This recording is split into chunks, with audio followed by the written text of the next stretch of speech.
तमीज से बात करिए, मैं सीनियर हूं आपका। और अब संदीप भैया छोटे नौकर लग रहे। साल 1902 की बात है। वडोदरा में कुश्ती का कंपटीशन चल रहा था। कुश्ती तो चल ही रही थी, लेकिन साथ ही पहलवानों ने अपने जौहर भी दिखाए। एक पत्थर था वहां 1200 किलो का। जी ठीक सुना आपने, 1200 किलो का पत्थर था। पहलवानों में होड़ लगी कि इसे उठाएगा कौन। सबने कोशिश भी की, सब एक से एक ताकतवर थे, लेकिन सब के सब खेत रहे। तभी आया एक शख्स, बाकियों से हाइट में कम था, बस 5 फुट 7 इंच। सबने सोचा कि ये क्या कर लेगा। उसने पत्थर को देखा, एक हाथ लगाया, फिर दूसरा लगाया, और देखते ही देखते पत्थर जमीन के ऊपर। लोगों की उंगलियां दांतों तले। ये पत्थर आज भी वडोदरा के म्यूजियम में रखा हुआ है। पत्थर पर लिखा है, ये पत्थर 23 दिसंबर 1902 के दिन गुलाम मोहम्मद ने उठाया था। गुलाम मोहम्मद से आप शायद रिलेट न कर पाए, इसलिए एक और नाम आपको बता देते हैं, गामा पहलवान। नमस्कार, मेरा नाम है निखिल और आप देख रहे हैं तारीख, जिसमें आज हम सुनाएंगे कहानी गामा पहलवान की। शुरुआत एक दिलचस्प फैक्ट से। पाकिस्तान के पूर्व प्रधानमंत्री नवाज शरीफ, उनकी पत्नी का नाम था कुलसुम शरीफ। था इसलिए कहा क्योंकि 2018 में कुलसुम का निधन हो गया। गामा पहलवान कुलसुम के परदादा थे। मध्य प्रदेश के दतिया जिले के रहने वाले गामा पहलवान पाकिस्तान कैसे पहुंच गए, इसके पीछे की कहानी काफी दिलचस्प है। शुरुआत करते हैं मध्य प्रदेश के दतिया जिले से। 19वीं सदी की बात है। यहाँ के राजा हुआ करते थे भवानी सिंह। कुश्ती के बड़े शौकीन थे वो, और कई पहलवानों से उनकी अच्छी दोस्ती थी। इनमें से एक नाम था मोहम्मद अजीज बख्श का।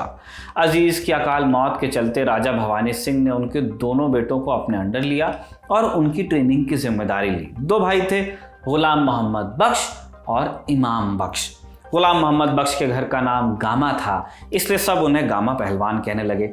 इन दोनों भाइयों ने पंजाब के फेमस पहलवान माधो सिंह के साथ कुश्ती सीखी। कुल जमा 10 साल उम्र रही होगी जब दोनों भाइयों ने पहली बार किसी कंपटीशन में हिस्सा लिया। जोधपुर के राजा एक कंपटीशन करवा रहे थे, सबसे ताकतवर आदमी। जैसे आजकल मिस्टर इंडिया या मैनहंट जैसे कंपटीशंस होते हैं, इसी तरह का कुछ ये भी था। इसमें हर किसी को अपनी ताकत दिखानी थी, और हर मैच के बाद जो हार जाता वो बाहर होता जाता। एलिमिनेशन राउंड्स थे। पूरे देश से 400 से ज़्यादा पहलवान आए। सब उम्र, हाइट और एक्सपीरियंस में बड़े से बड़े थे। एक से एक मुश्किल कसरत करनी थी। नॉकआउट राउंड्स थे। जो पहलवान वो कसरत या आसन न दिखा पाता बाहर हो जाता। आखिर में बचे 15। उन टॉप 15 में से एक नाम गामा का भी था। तब जोधपुर के राजा गामा से बहुत इंप्रेस हुए कि छोटा सा बच्चा इतना आगे आया। उन्होंने गामा को विनर घोषित कर दिया। इस कंपटीशन के बाद देश भर के लोग गामा के बारे में जानने लगे। ये हालांकि बस शुरुआत थी। गामा ने 50 साल कुश्ती लड़ी, लेकिन एक भी मैच वो हारे नहीं। बाकायदा दुनिया भर में अपनी पहचान बनाई। दुनिया भर के पहलवानों को हराया। एक बार नहीं, कई कई बार हराया। गामा की फिटनेस रिजीम कमाल की थी। ब्रूस ली तक उनके पास ट्रेनिंग लेने आए, और कहते हैं गामा एक दिन में 5000 दंड और 3000 पुशअप्स करते थे। इस सब के लिए डाइट भी लगेगी ऑब्वियसली। कितनी आप पूछेंगे? 6 देसी मुर्गे, उसके साथ 10 लीटर दूध और आधा किलो घी, ऊपर से बादाम का टॉनिक, चुस्ती और दिमागी ताकत के लिए।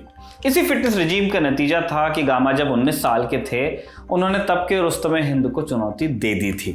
रुस्तमे हिंद यानी भारतीय महाद्वीप के सबसे बड़े पहलवान का टाइटल। ये टाइटल तब रहीम बख्श सुल्तानी वाला के पास था, जिनकी हाइट गामा से 2 फीट ज्यादा थी। कुश्ती जैसे खेल में हाइट का बड़ा फायदा मिलता है, लेकिन गामा को इससे कोई फर्क पड़ता नहीं था। उन्होंने रहीम बख्श के साथ 3 मुकाबले लड़े। पहला मुकाबला कैसा हुआ सुनिए। गामा ने रहीम बख्श को चैलेंज तो कर दिया था, लेकिन अधिकतर लोग तब मानते थे कि एक तरफा मुकाबला रहेगा। सुल्तानी वाला के पास हाइट भी अच्छी थी, लंबा एक्सपीरियंस उनका था, जबकि गामा एकदम नए थे तब। लेकिन मुकाबला शुरू हुआ, चैलेंज हुआ था। एक के बाद एक दांव खेले जाने लगे, इधर पकड़ उधर पटक। कई घंटों तक मुकाबला चला, न कोई जीत रहा था और न कोई हारता ही था। कई घंटों बाद जब दोनों पहलवान लड़ते लड़ते चूर हो गए, इस मुकाबले को ड्रॉ माना गया।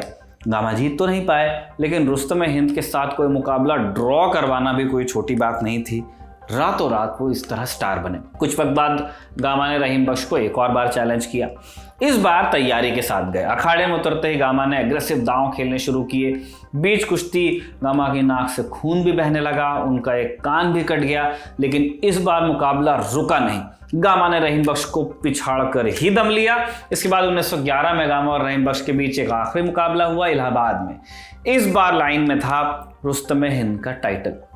1911 तक गामा पूरी दुनिया में एक बहुत बड़ा नाम बन गए थे। ऐसा पहलवान जो कभी एक भी मुकाबला नहीं हारा था। मुकाबला शुरू हुआ। पिछली बार की तरह इस बार भी गामा बड़े एग्रेसिव थे। जब उन्होंने पहले ही दांव में रहीम को मिट्टी में पटक दिया, रहीम जोर जोर से चिल्लाने लगे। आयोजक अखाड़े में पहुंच गए। रहीम चिल्लाए जा रहे थे कि उनकी पसली टूट गई, हिल भी नहीं पा रहे थे। डॉक्टर्स वहां मौजूद थे। उन्होंने जांच की और ये बताया कि पसली की हड्डी टूटी नहीं है, लेकिन रहीम से दर्द बर्दाश्त नहीं हो रहा था। इस वजह से अब उनके लिए लड़ पाना नामुमकिन था। ऐसे में गामा पहलवान को विनर माना गया और उन्हें रुस्तम हिंद का टाइटल भी दिया गया। गामा ने इसके बाद भी कई कुश्तियां लड़ी और जीती, लेकिन उनका मानना यही रहा कि रहीम बख्श के साथ जो कुश्ती उन्होंने लड़ी वो उनकी जिंदगी की सबसे मुश्किल लड़ाई थी। बाद में जब एक इंटरव्यू में गामा ने रहीम बख्श के बारे में उनसे सवाल हुआ तो कहा था, हमारे खेल में अपने से बड़े और ज़्यादा काबिल खिलाड़ी को गुरु माना जाता है। मैंने उन्हें 2 बार हराया ज़रूर, पर दोनों मुकाबलों के बाद उनके पैरों की धूल अपने माथे से लगाना मैं नहीं भूला। रुस्तम हिंद बनने के बाद गामा इंडिया के सबसे बड़े पहलवान बन गए। 1911 तक उन्होंने हिंदुस्तान के लगभग सारे पहलवानों को धूल चटा दी थी। इसके बाद बारी आई विदेशी पहलवानों की। गामा ने लंदन का रुख किया और वहां एक हैवीवेट चैंपियनशिप टूर्नामेंट होना था, उसमें हिस्सा लेना चाहते थे। गामा इसमें हिस्सा लेते, इससे पहले एक मामला फंस गया। दरअसल हैवीवेट कैटेगरी के हिसाब से गामा का वजन पड़ रहा था कम। जब गामा को चैंपियनशिप में हिस्सा लेने नहीं दिया गया वेट कैटेगरी की वजह से, तो बहुत ज़्यादा खींचे वो और चैंपियनशिप में हिस्सा ले रहे सभी पहलवानों को उन्होंने दे दिया खुला चैलेंज। कहा कि 3 पहलवानों से एक साथ कुश्ती लड़ूंगा और सिर्फ 30 मिनट में तीनों पहलवानों को रिंग से बाहर फेंक दूंगा। लंदन के पहलवानों ने गामा के चैलेंज को कोई भाव नहीं दिया। तब की बहुत आते हैं ऐसे, उनकी बात को सीरियसली नहीं लिया गया। इसका मतलब कोई गामा से कुश्ती का मुकाबला करने आया ही नहीं। फिर गामा ने उन पहलवानों को ललचाने की कोशिश की। कहा कि अगर लंदन का कोई भी पहलवान उन्हें हरा देता है तो वो उस पहलवान को इनाम वाले 5 पाउंड खुद अपनी जेब से देंगे और चुपचाप हिंदुस्तान वापस चले जाएंगे। अभी भी कोई कुश्ती करने के लिए तैयार नहीं हुआ। तब गामा ने सोचा कि ऐसे हवा में बोलने से काम बनेगा नहीं। उन्होंने उस वक्त के सबसे बड़े पहलवानों स्टेनिस्लास जेबिस्को और फ्रैंक गॉच का नाम लेकर उनको चैलेंज कर दिया। लेकिन सबसे पहले गामा का चैलेंज अगर किसी ने एक्सेप्ट किया तो वो थे अमेरिका के बेंजामिन रोलर। मुकाबला शुरू हुआ। अभी सिर्फ 1 मिनट 40 सेकंड हुए थे और रोलर चारों खाने चित पड़े थे। करीब 9 मिनट और 10 सेकंड ये मुकाबला चला। आखिर में गामा ने रोलर को पटक ही दिया और मुकाबला जीत लिया। फिर अगले दिन गामा ने कुल 12 पहलवानों को हराया। जब ये खबर बाहर निकली तो वेस्टर्न रेसलिंग टूर्नामेंट्स के लोग हाथ जोड़ जोड़ कर उन्हें अपने यहाँ बुलाने लगे कि सर आप आएंगे तब रौनक रहेगी। गामा ने 2 दिनों में 15 पहलवानों को हराकर टूर्नामेंट में अपनी जगह इसी तरह बनाई। अब आपको बताते हैं स्टेनिस्लास जेबिस्को के साथ हुए मुकाबले की कहानी। इनका नाम लेके चैलेंज किया था। उनके साथ गामा का मुकाबला हुआ। मुकाबला वजनदार था, इसलिए मैच का इनाम बढ़ाया गया। अब जीतने वाले को 250 पाउंड, जो कि उस जमाने के हिसाब से बहुत बड़ी रकम है, इसके साथ जॉन बुल बेल्ट भी मिलने वाली थी। ये बेल्ट मिलने का मतलब था वर्ल्ड चैंपियन बन जाना। मैच शुरू हुआ। जेबिस्को का वजन बहुत ज्यादा था, लेकिन सिर्फ 1 मिनट में गामा ने जेबिस्को को उठाकर ऐसा नीचे पटका कि वो बहुत देर तक उठे ही नहीं। जब वो बहुत देर नहीं उठे तो मैच को ड्रॉ माना गया। चूंकि मैच ड्रॉ रहा था इसलिए बेल्ट किसी को दिया नहीं गया। बेल्ट किसको मिलेगा इसका फैसला करने के लिए एक और मैच रखवाया गया दोनों पहलवानों के बीच। लेकिन 1 हफ्ते बाद गामा जब अखाड़े में मैच के लिए पहुंचे तो देखा कि जेबिस्को वहां आए ही नहीं। सबने कहा कि जेबिस्को डर गए। जेबिस्को का बहुत इंतजार किया गया, लेकिन वो नहीं ही आए और अंत में गामा को विनर घोषित किया गया। उन्हें जॉन बुल बेल्ट भी मिल गई।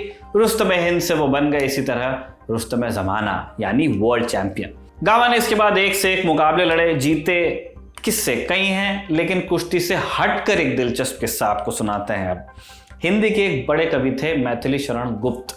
उनकी ससुराल थी दतिया में और गामा भी जैसा हमने बताया दतिया के ही रहने वाले थे। 1901 की बात है। उत्तर भारत में भयंकर प्लेग फैला। मैथिली शरण गुप्त अपने परिवार के साथ झांसी के पास चिरगांव में रहते थे। जब प्लेग उनके आसपास के इलाके में फैलने लगा तो पूरा गुप्त परिवार सारा सामान बैलगाड़ी में लदवा कर दतिया आया। उनके साथ लोहे की एक तिजोरी थी, बहुत भारी थी। 8 लोगों ने मिलकर वो तिजोरी बैलगाड़ी पर लदवाई थी। किसी तरह वो लोग पहुंचे दतिया। जिस वक्त बैलगाड़ियां पहुंची, गामा वहीं पे थे। तिजोरी उतारने के लिए तब कई लोग आए, लेकिन उनसे वो उठे ही नहीं। मुश्किल साबित हो रहा था। गामा ने ये देखा तो वो खुद आगे आए और तिजोरी को अकेले ही उठा लिया, जैसे वो कोई कार्डबोर्ड का डब्बा हो। 8 लोग जिसको उठा के रखे थे। गामा ने 1952 तक कुश्तियां लड़ी और फिर संन्यास लिया। बंटवारे के वक्त उन्होंने पाकिस्तान जाना चुना। गामा बड़ा नाम थे, इसके बावजूद आखिरी के दिन बहुत मुश्किल में बीते उनके। हालत ऐसी हुई कि उन्हें परिवार समेत रावी नदी के किनारे एक झोपड़ी बनाकर रहना पड़ा। आखिरी दिनों में गामा को एक के बाद एक बीमारियों ने जकड़ा। इलाज के लिए उन्हें अपने सोने और चांदी की ट्रॉफीज बेचनी पड़ी। जब हिंदुस्तान में बात पता चली तो कई हाथ मदद को आगे आए। महाराज थे पटियाला के, उन्होंने और बिरला ग्रुप ने गामा की मदद करने के लिए पैसे भेजने की पेशकश की, लेकिन जब तक ये हो पाता तब तक गामा की हालत बहुत बिगड़ गई थी।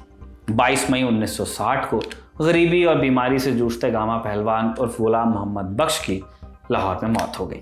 इसी के साथ गामा की कहानी समाप्त होती है, जिसे लिखा आपके लिए कमल ने और कैमरे पर रिकॉर्ड किया जतिन ने। आप देखते रहिए दी लल्लन टॉप। जिंदगी 365 दिन बहुत बिजी रहने वाली है, लेकिन लल्लन टॉप अड्डा सिर्फ 3 दिन रहने वाला है। 24, 25 और 26 नवंबर 2023 पहुंचिए दिल्ली के मेजर ध्यानचंद नेशनल स्टेडियम में। एंट्री फ्री है। सिर्फ आपको लल्लन टॉप की ऐप या वेबसाइट पर एक बैनर पर क्लिक करके रजिस्ट्रेशन कराना होगा।